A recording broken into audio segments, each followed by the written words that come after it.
Good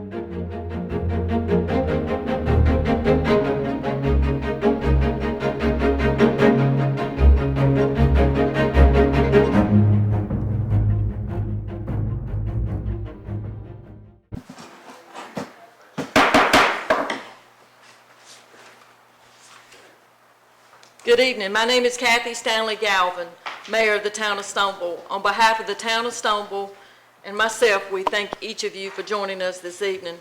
At this time, please be respectful and silence or cut off your cell phone. As Mayor, I call this meeting to order at 6 p.m. on Tuesday, August the 5th. Let us stand for the pledge. Following the pledge, Mayor Pro Tem will lead us in prayer. I pledge allegiance to the flag of the United States of America and to the republic for which it stands, one nation, under God, indivisible, with liberty and justice for all. Let's pray. Father, we are surrounded by a cloud of witnesses. Some we can see, some are visible to our earthly eyes. We recognize, too, the presence of Jesus Christ. Use us as we gather in this moment of time. Remember that we are part of Jesus' body. Let us come together and rejoice in the gift that God has given us in Christ. Let us rejoice in the gift God has given us in one another, an entire Stoneville community. In His name we pray. Amen. Amen. Thank you.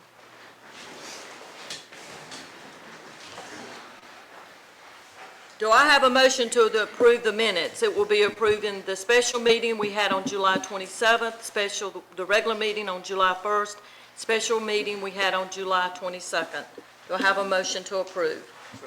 I have a motion from Councilman Thornton. A second? Second. Councilwoman Smith. All in favor? Aye. Opposed? Thank you. Do I have a motion to approve the agenda for this evening? So moved. I have a motion from Councilman Thornton, a second from Councilman Shelton. All in favor? Aye. Opposed? Motion carries. At 5 p.m. we met for closed session. It was Section 3, discussed a personnel issue. Now we're going to start with new business. New business is consideration of a $300 donation to the Stoneville Community Cemetery, and this will be by Mr. Jimmy Smith.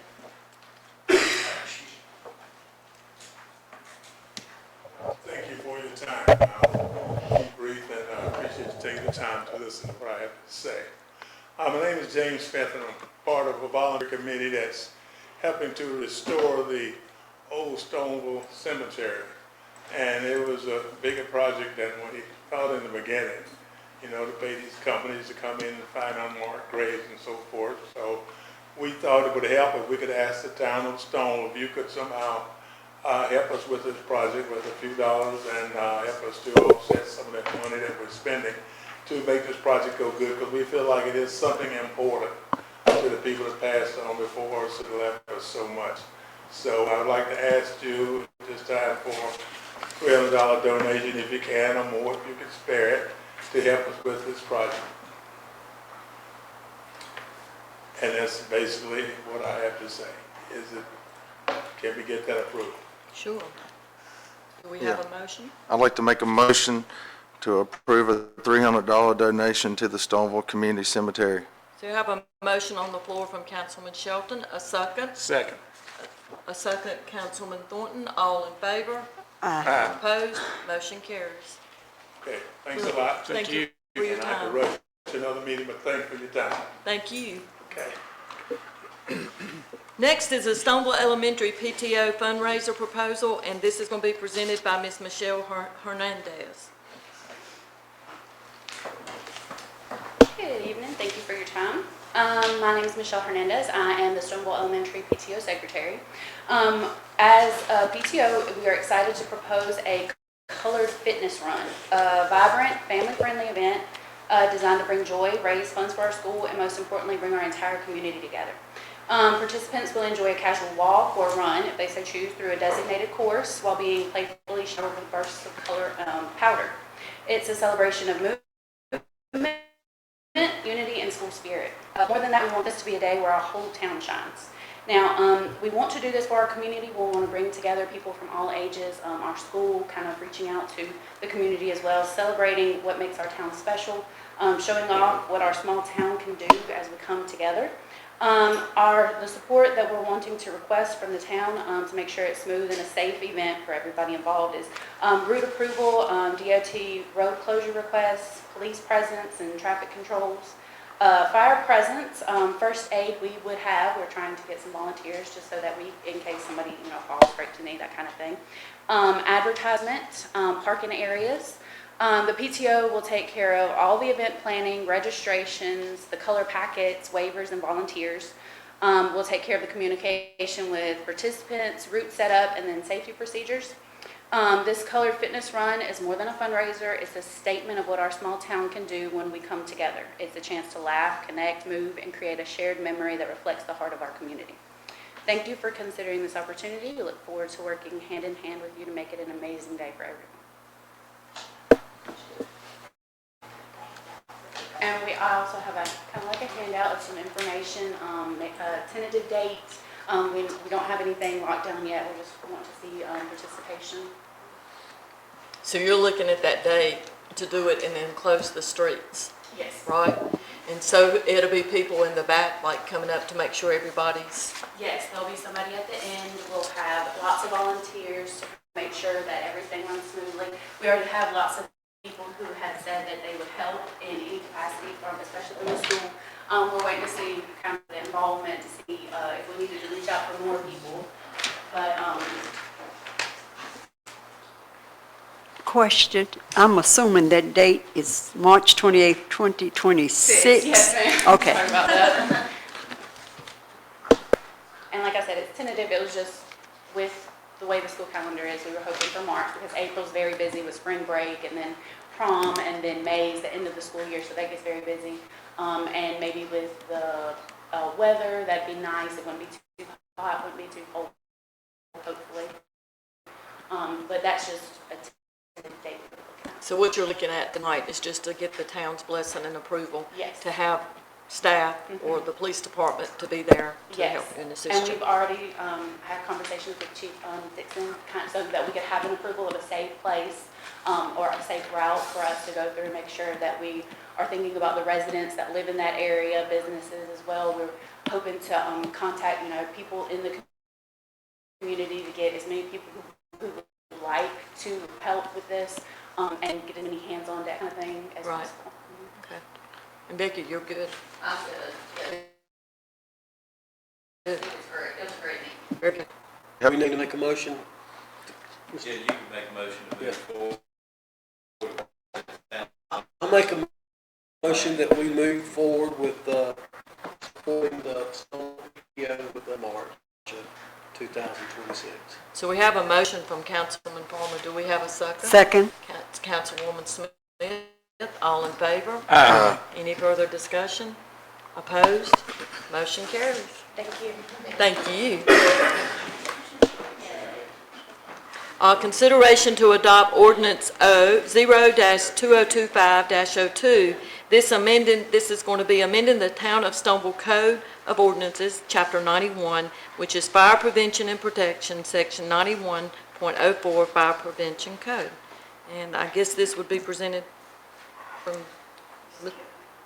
and I did. Yes, we So skipped did. one, but we can skipped go number ahead and 3 go to after. this one. Let's do this one and we'll go back. That was my fault. So yes, this is, if you remember a month or so back when we discussed the fire inspections that we were proposing to do by town employees, and then we went back and created an agreement with the county fire marshal. As part of that requirement, she also included or indicated that we still needed to make the reference to the North Carolina Fire Code versus the AIA Fire Prevention Code. So what this does is just brings that ordinance so that our ordinance now reflects the North Carolina Fire Prevention Code, which would be what our inspectors or the county inspectors would be using as their reference point.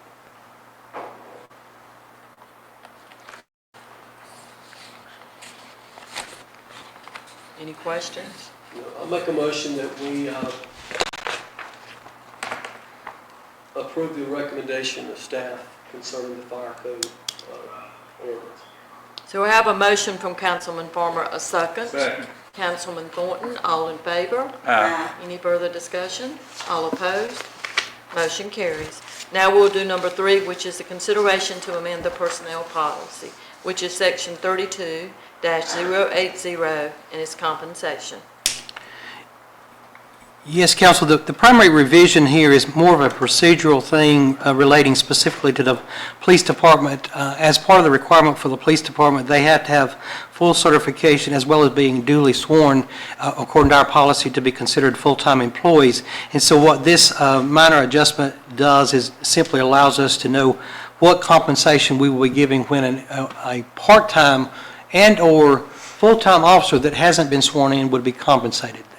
Currently, they would be compensated just like they were a regular officer. But this clarifies so that a non-sworn officer would not be paid at the same rate as a full-time officer.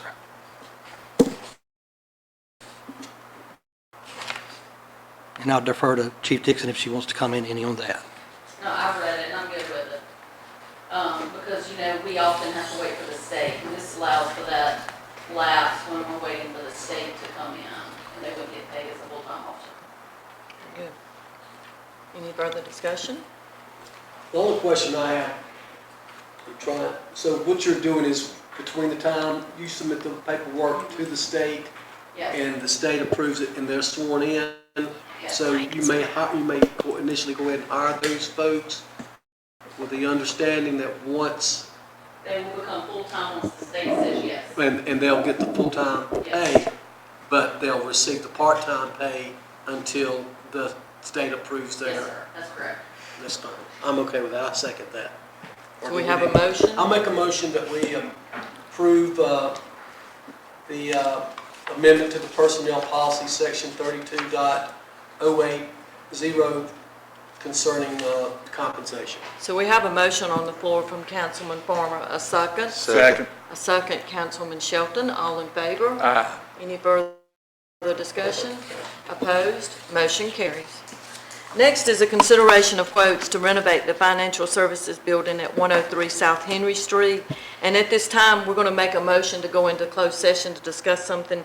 Mr. Russell had something come up and we could not meet earlier, so he needs to give us some information to discuss. So do we have a motion at this time to go into closed session? So And moved. that will be Section 3, consult with an attorney. I have a motion for Councilman Thornton, a second. Second. Second, Councilman Shelton. All in favor? Aye. So we will go into our closed session at this time. Thank y'all so much for coming back. I appreciate y'all being patient with us. So next, what we're going to do is go back over the number 5, consideration of quotes to renovate the Financial Services Building located at 103 South Henry Street. So the floor is open. I'd like to make a motion to approve Doss Properties for contract service to revitalize the Fidelity Bank building for the use of the grant award. So we have a motion on the floor from Councilman Shelton. Do we have a second? Second. We have a second from Councilman Thornton. All in favor? Aye. Any further discussion? Opposed? Motion carries. Next is a consideration of quotes for the extension of sewer service located at Dalton Loop. Do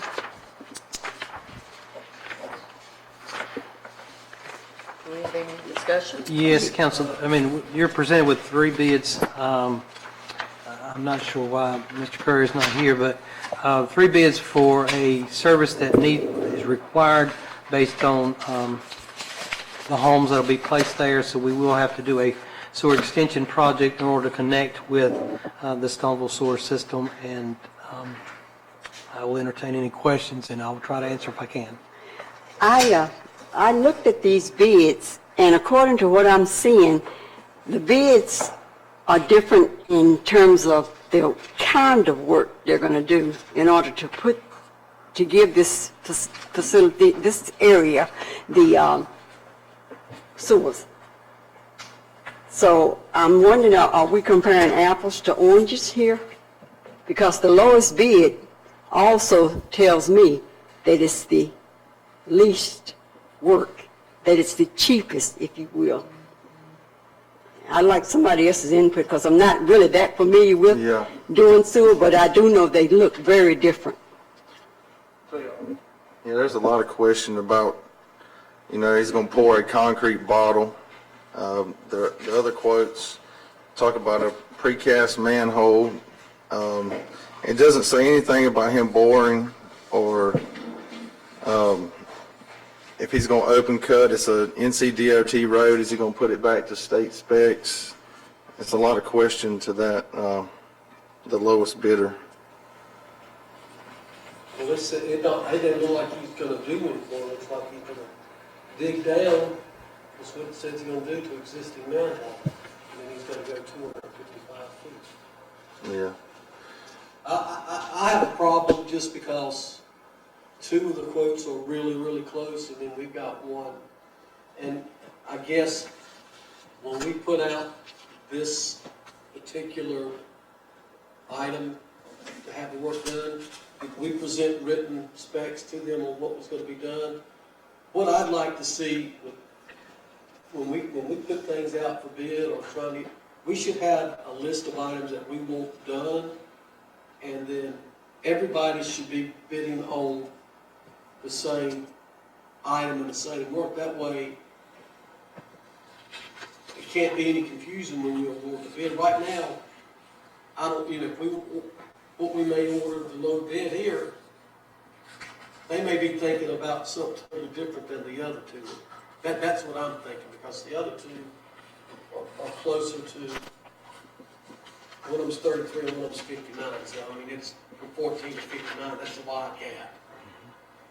We got one that's 14 and the other one's over half, it's half that, so. What I can say there is I know Mr. Curry met with all three of them and pretty much outlined what he wanted to accomplish. The methodology that they use to accomplish that goal is the question. And again, not being a water sewer guy, I have no idea. I mean, I could have been there. Did Mr. Curry recommend? He made his recommendation for the lowest bid. He's not here tonight, right? No, with Mike Nate was the one he recommended. Oh, okay, you recommend Mike. Well, Mike's done work for the town before. And I guess my question is,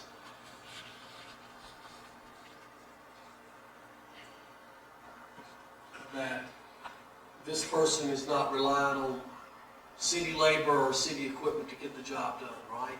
That is my understanding, correct.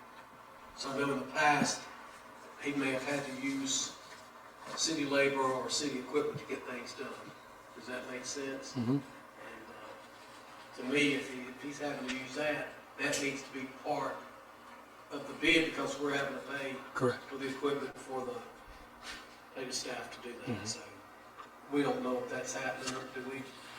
You don't think That was not brought to my attention that he would need to use any of our equipment. But again, I can't speak to the How discussion. sensitive is this? Is this something that we could? Is this the mobile homes that they're putting right across from Garrett's down in there? Yes. Because there's two there. Do you know what when they're looking at?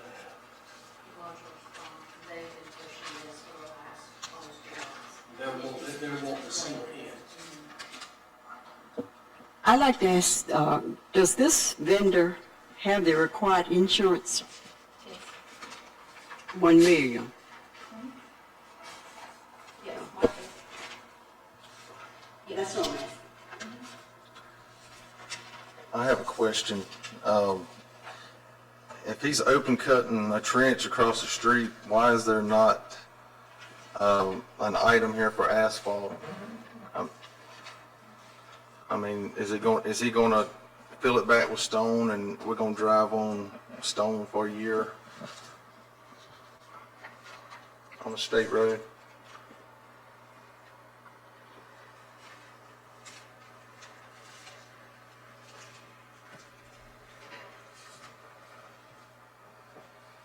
Neither one of them has anything concerning asphalt. Well, this one here has boring. This one right here is it. This will go in the ground. Yeah, so they will not have to dig, they'll bore through. But if these people have been waiting 2 months, and Mr. Matt, Administrator, you feel comfortable that this gentleman can do what we need to be done for the $14,000? I will say, I have to rely on Byron's recommendation because Byron feels like that he can get this done. he stated to me that he would be his recommendation, Okay. based on his experience with him before. And I know that we've used this gentleman in the past, and he's done what he said he's gonna be, what he's done in the past. I'm not sure if we've had any issues with his work. We have. We have? Okay. But I don't want to hold off doing something that we have a vendor in. I know we approved these, the rezoning and everything many months ago, and I know that they've got the mobile homes down there now, so. I'm gonna put it out there, because I don't think, our business owners or our residents need to be suffering. I'm gonna make a motion that we send the staff's recommendation award the bid to Mike, etc. for the sewer extension to Dalton Loop. So we have a motion Form of on, the motion. I have a motion on the floor from Councilman Farmer. Do we have a second? Second. Councilman Thornton, all in favor? Aye. Any further discussion? Oppose. Can we, if he installs this manhole and this 255-foot pipe, can we get a vacuum test on the manhole and a pressure test on the sewer pipe?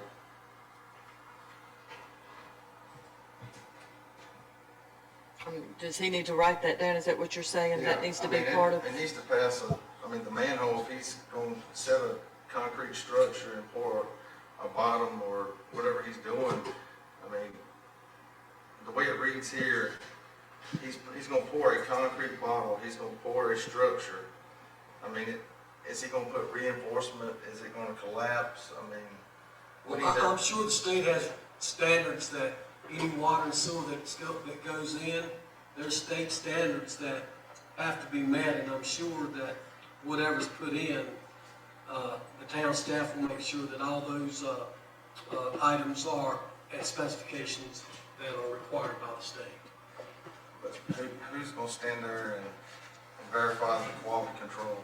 Well, the person that's overseeing that project should be in charge of that, and the town administrator and the public works director should make sure someone's in charge of ensuring that all the work is done in a proper manner.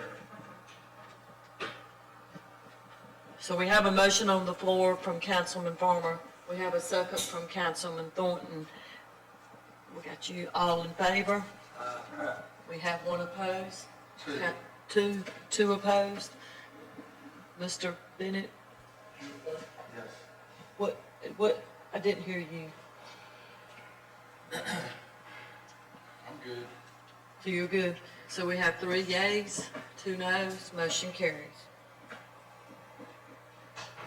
Next is consideration to appoint members to the Parks and Recreation Advisory Board, and this will be presented by Mr. Councilman Bennett.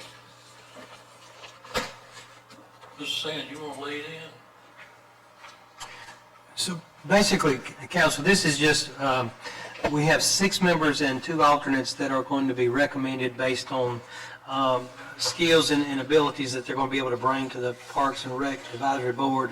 And so basically, the goal is that this committee or this advisory board will be able to generate ideas to help promote the Parks and Rec division and bring it back up to its former glory so that we can see some activity going on with our parks. And so with that said, I'll turn it over to Mr. Bennett if he's got any comments based on the recommended advisory members. Okay, so we kind of went over this a little bit a couple of meetings ago, a couple of months ago, and gave you some of the information from the survey that we did, and we did a drawing that night. But basically, we lost our Parks and Rec director back October of last year, and have never replaced them. And so, at that time, when Barbara was still here, we were doing this survey and trying to reach out to the public and see what everybody wanted, what they needed, felt like they needed in the community. So we went through that process, and it took us a while to compile all that information, and we finally got that together. And so one of the intentions was to try to make a grand meeting and bring everybody in to a fold and see about having volunteers to help with this, how to go about it. And so at some point in time, made a decision, just go ahead and select a committee, because we felt like that was going. It might be 2 people that showed up, and it might be 20, but we didn't know. But we want everybody to be a participant in the Parks and Rec, and everybody to be able to volunteer and put their hands into the process. But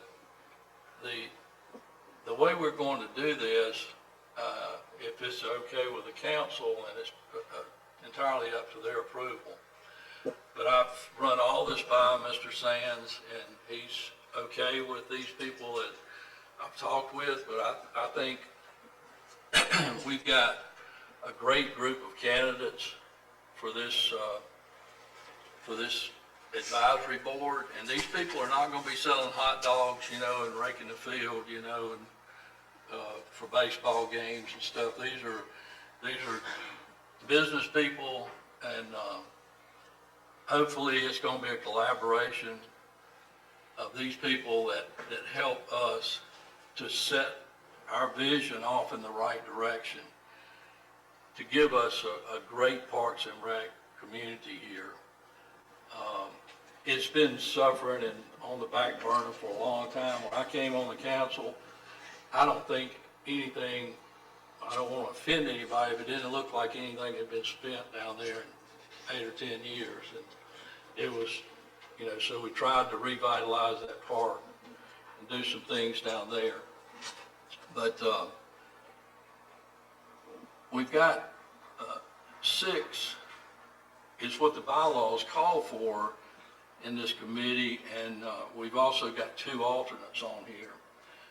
And so it's probably a real good chance that all 6 of them won't show up on the same day. But it's supposed to meet once a month. I don't know if I can get them all together that often or not. But again, I'm just going to read some of this because I don't want to drag it out, but I want you to understand where we're going with this.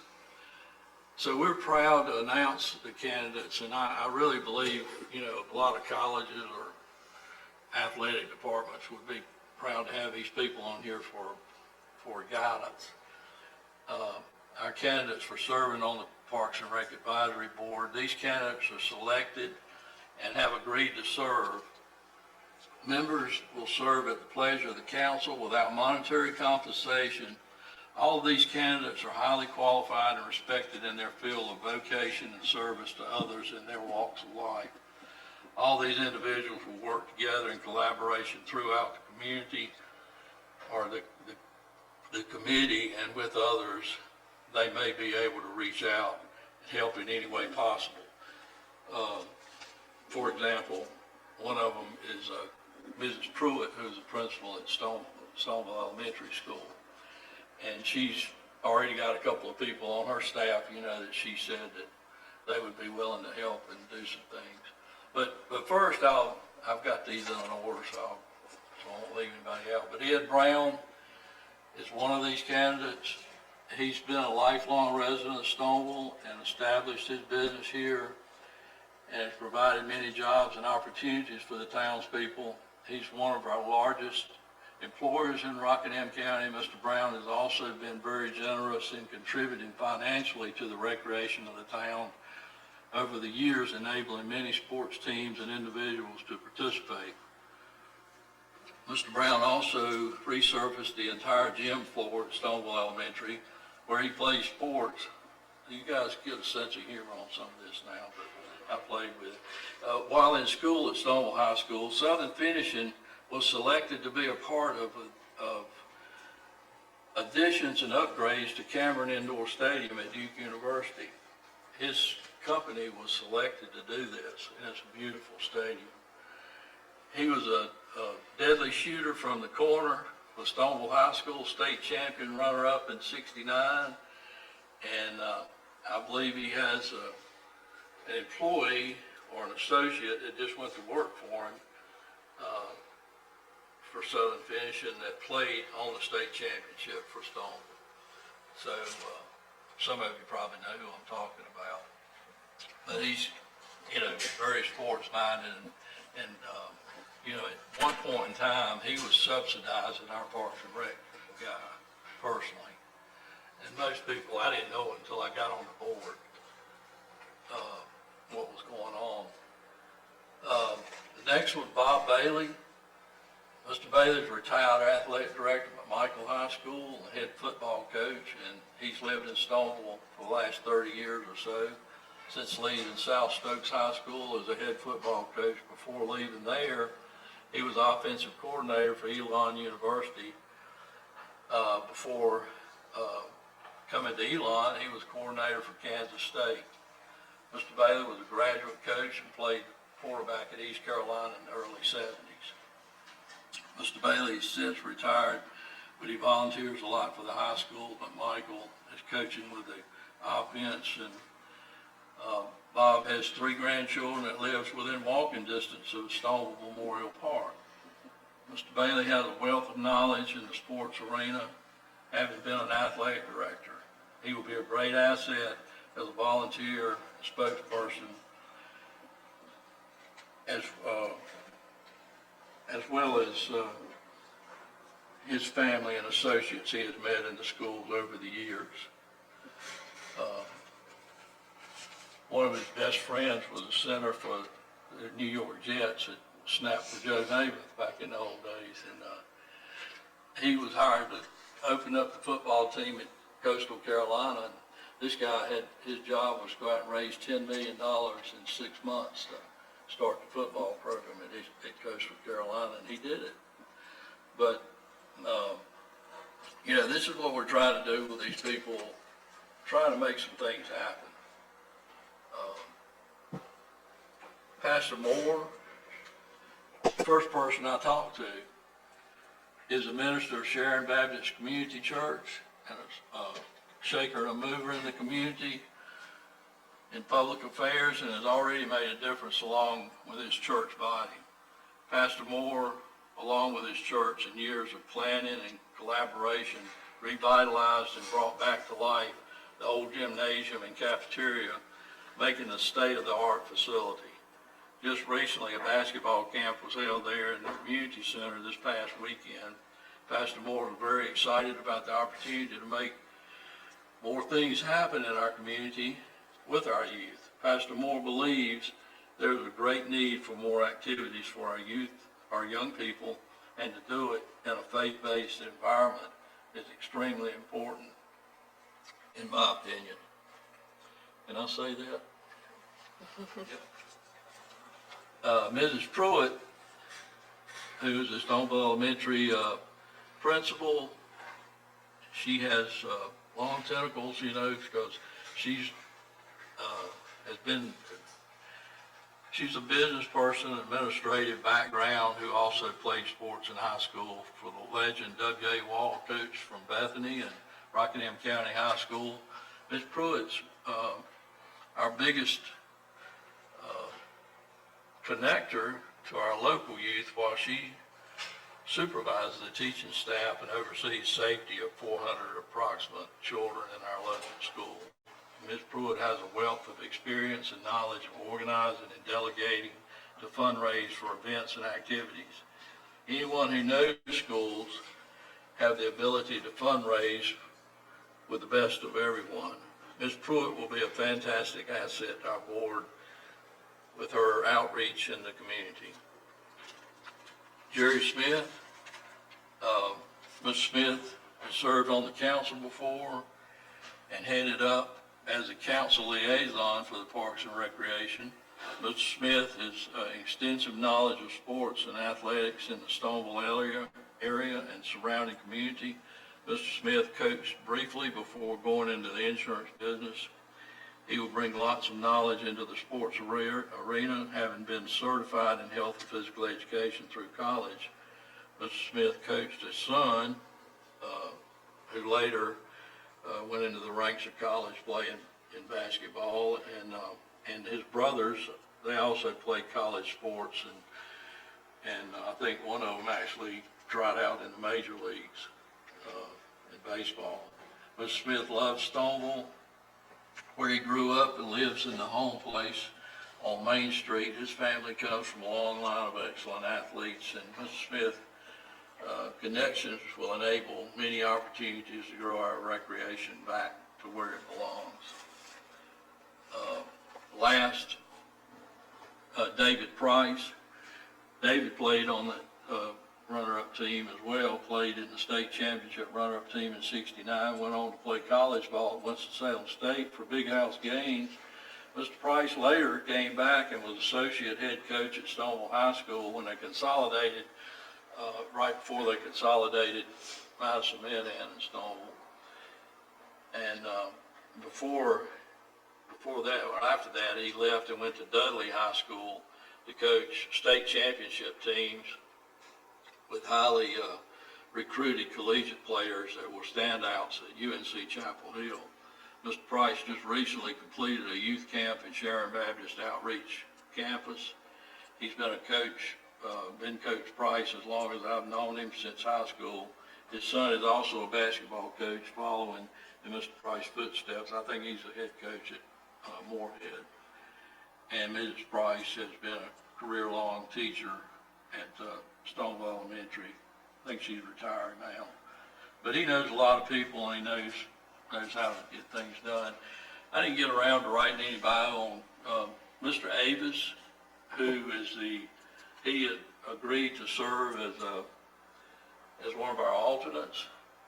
And I didn't realize he had such an extensive background in sports and recreation, but he's the man that's refurbishing these properties on Main Street, the beautiful house on the left across from the old church, and right beside the old Ruby Rose house there, C.T. Robinson Estate. But like I said, when Howard had the conversation with him, he has a real wealth of knowledge about recreation and was involved in it heavily in the Durham community when he was in school or when he was younger. And of course, Charles Rakestraw, by the way, Mr. Davis, he owns, I guess he owns or runs Plymouth Landscaping. But, you know, when we start talking about downtown redevelopment and stuff out behind the bank building and all, and doing what we're gonna do with these properties, he's gonna be invaluable to us, you know, because we already got drawings and plans, you know, to do something, type of walking trails or possibly some other things down there. Charles Rakestraw, who owns pretty much all the land around the park area down there at the Memorial Park, is very excited about being a part of it, and was very quick to say yes. That phone call only lasted about 3 minutes, and he said yes, absolutely. But he's always willing to help and do whatever he can. But we got a good group of people, and I'm excited about getting some kind of vision moving forward so that we can get on a playing field with some of our surrounding communities. You got to understand that we're sitting up here with a $40,000 budget in our Parks and Rec, and our competitors are sitting on over $1 million in the Rockingham County. I think, I know you're writing notes there, but I may be wrong about that, but Mr. Farmer, you know what it is in Eden? It was about $3 million when I was in, I've been down 5 years. And, you know, Madison Med, they I think it's pretty substantial down there, and the Reedsville's probably even more. And I saw where Medan just got, maybe I shouldn't even be talking about this, Mayor, but I saw where Medan just got, what, 4.8 million for trail? 2.2 thousand. Oh, I thought it was 4.8 million. 210,000 county. Okay. Got about 200 and some thousand for the one. There's the part. Okay, I must have read something else. But anyway, we got a lot of catching up to do. Some of the things that, you know, in that survey,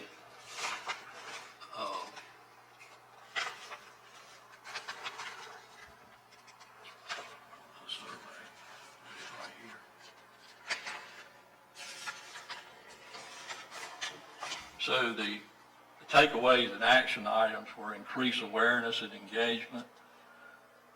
And, you know, a lot of residents said they're unaware of anything that we do. Facility improvements, expand recreational offerings, hire director, improve park safety and accessibility, leverage outdoor recreation for economic growth.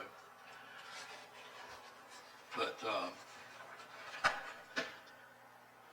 you know, top desired public recreation spaces, they're asking for walking trails. Top passive recreation interests, music concerts and performances.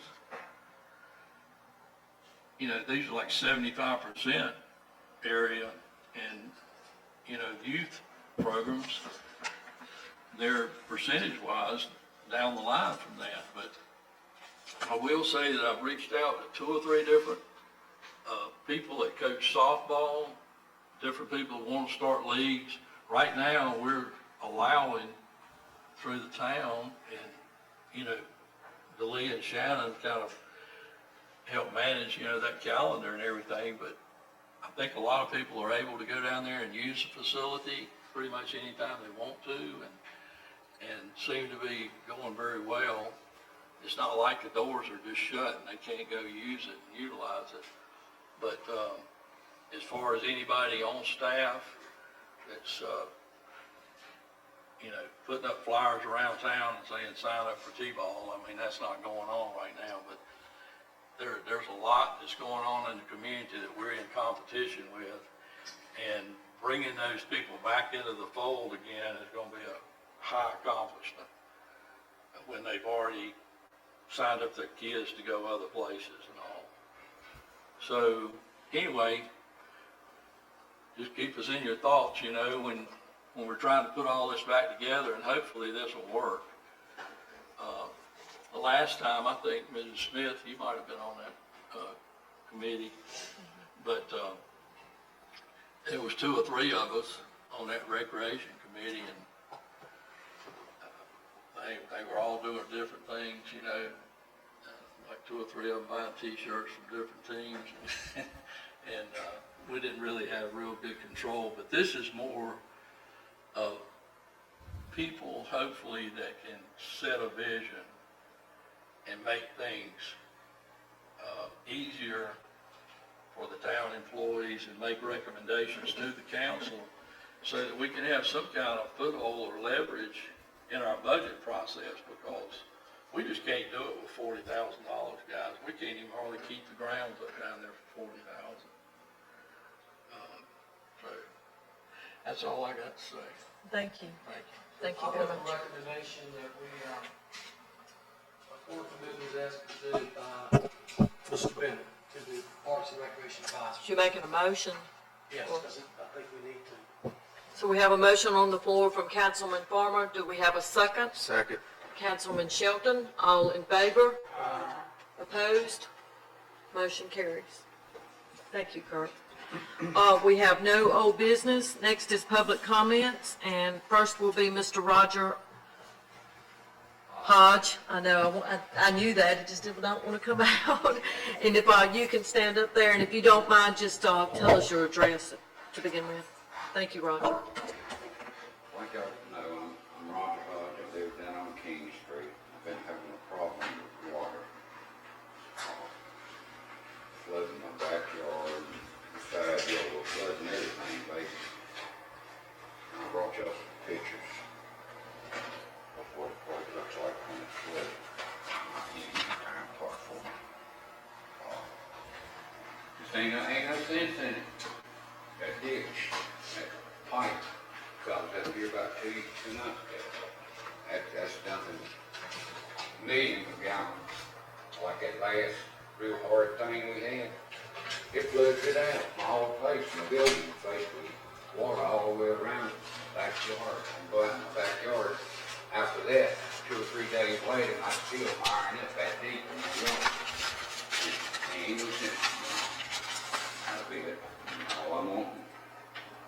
No, when you coming, why y'all ain't gonna tell me something? Why y'all wasn't gonna do something? And I was there 2 months ago.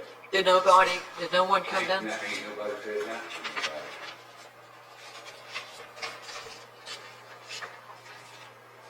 I rode down there the day after that meeting that you're talking about, on King Street, the end of the road. Which house is yours? The last one on the right? The last 2 on the right. The last 2? Yeah, shack I'm using it for storage.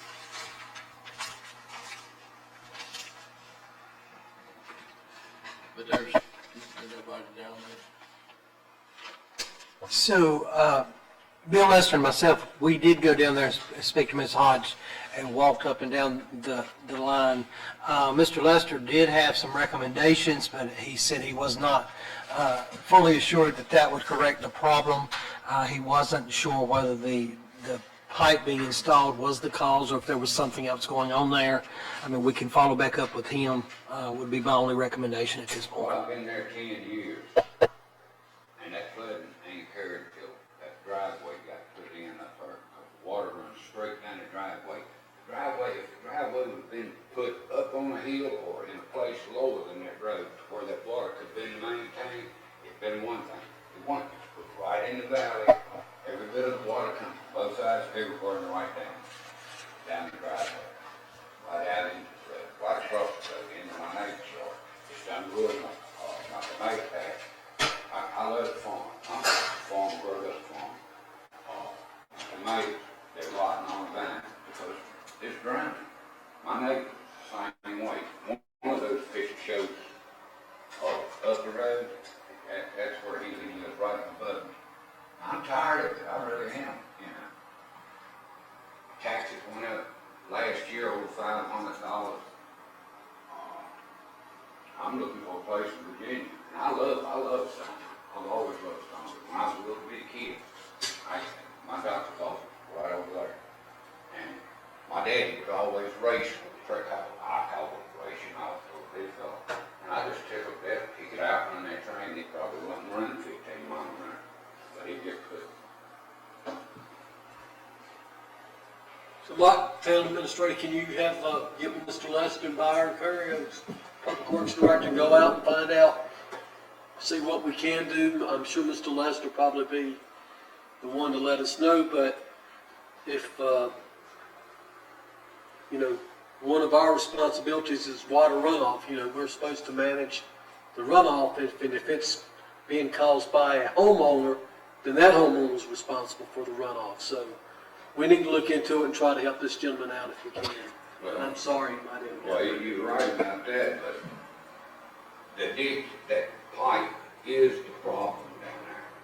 It's the problem. I took to come up here for about 4 or 5 years, straight in a row, and talking to the council, and finally, Perry Webster, he was superintendent. Me and him got to talking. He come down, looked at it, and he fixed it. He had it fixed. He had it fixed.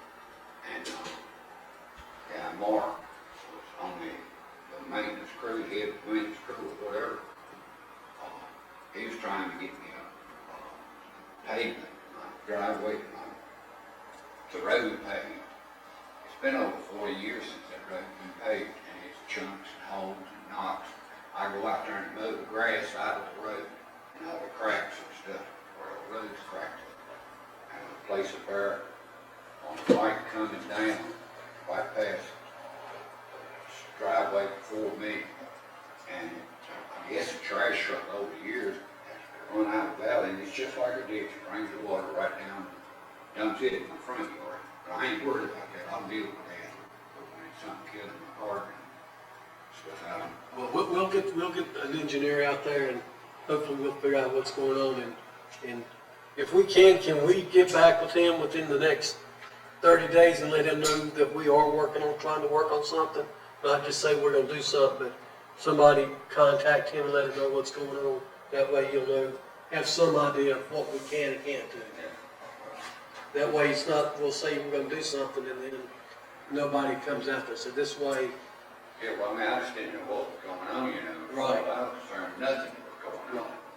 so, well, if you don't hear back from them within 30 days, you come back up here and let us know. We'll find out why they're not getting back with you. Yeah, well, the town was that ditch in, I think the town will take it pipe up. Well, if the town put the ditch in, that's what I'm saying. We'll just get the engineer out there and he can let us know what we can and can't do. Yes, sir. All right. Well, thank you for coming to us. Yeah, thank you for your time. Oh, you want the pictures? Here you go. You're welcome. Sorry about that. Ain't no problem. There's been worse things than that happened to me in my life. Next is Mr. Chris Wingfield, and if you, So, Mr. Wakefield had to leave. oh, I'm sorry. He had to leave because he had another appointment once we went into closed session. He did just ask that I mention his concern, and it's Hampton Street, the condition of it with potholes and things like that. Also had another complaint on Hampton this week from another citizen in that area. He said he would come back to the September meeting because we told him we may have something on the pavement study by that time. Okay. Well, and as the town clerk's mentioned that, do we know when we're gonna get that study back? So the study is back. It's in the hands of Byron.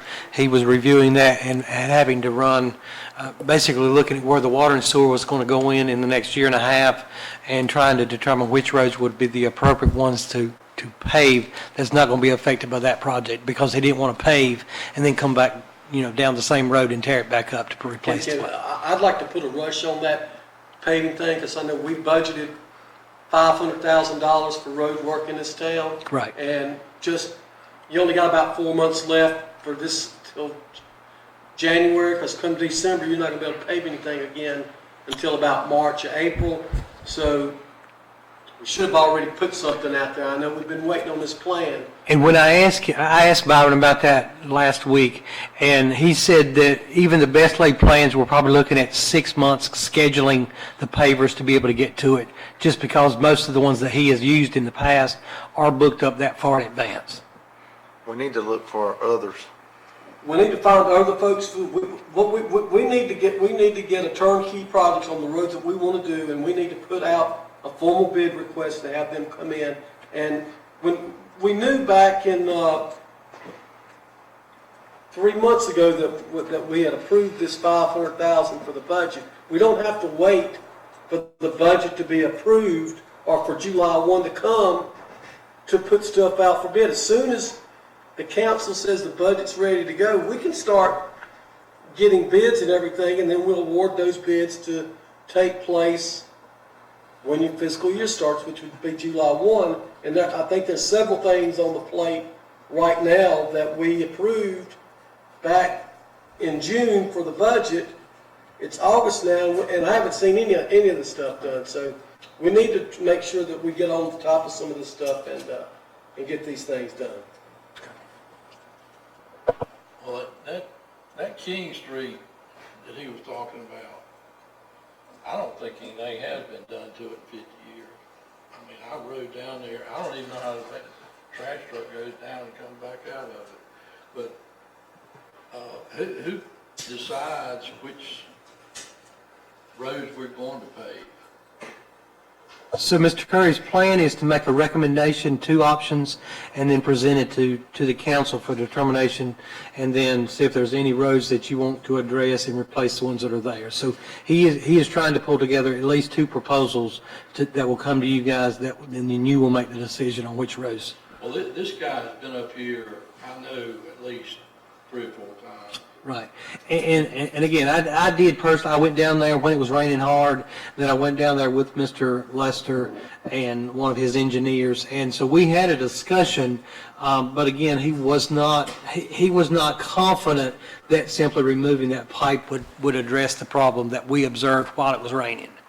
I don't want to get into it here, but I mean, Do you happen to know whether that road was supposed to go all the way through? Because it looks like another road that we just closed off. And it's all straight downhill to his land. And I don't know the answer to that question. Can we get those recommendations on the paving at the next council meeting? That, Or if you get it before then, I think the paving is something that I've been asking for almost 12 years on this council. And I would, we need to have a special meeting in August to get that approved. I think we need to go ahead and get something done, because we don't need, if we wait around, it's gonna be 6 or 8 months before we can get somebody to, you might as well be ready for the next fiscal year. So, we promised our folks that we were gonna do some roads and everything when we were doing the budget, and I think that, we've gotta get on it. We can't wait for somebody to tell us to do it. We know we gotta do it. So I'd like to get that information to us so we can, move forward with it. okay. I'll get We with have, Byron to get him to do that. We have streets like West Matthews, Stone, I mean, there's areas that's been dug up, they're driving on gravel. It's been like that for 2 years. I mean, these places have got to be fixed. I mean, the project's not done.